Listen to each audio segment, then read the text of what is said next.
Copa আমেরিকার ফাইনালে লড়বে আর্জেন্টিনা কলম্বিয়া, কিন্তু উত্তেজনার শেষ নেই ব্রাজিলেও। আকাশী নীল সমর্থকরা বলছেন কলম্বিয়ার হলুদ জার্সিতে ভর করেছে সেলেসাওরা, কিন্তু বাস্তবতা বলছে কনমেবল চায় না ব্রাজিলকে বাদ দিয়ে হোক কোপার ফাইনাল। কিন্তু সেটা কিভাবে সম্ভব?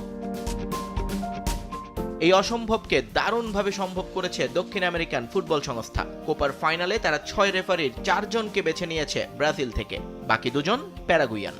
মাঠে মূল রেফারির দায়িত্বে থাকবেন রাফায়েল ক্লাউস, তার সহকারী হিসেবে থাকবেন আরও 2 ব্রাজিলিয়ান, ব্রুনো পিরেস এবং রদ্রিগো কোরেয়া। এছাড়া ভিডিও অ্যাসিস্টিং রেফারির দায়িত্বও তুলে দেওয়া হয়েছে এক ব্রাজিলিয়ানের হাতে, রোডলফ টস্কি। তার সহকারী হিসেবে থাকবেন দানিলো মানিস।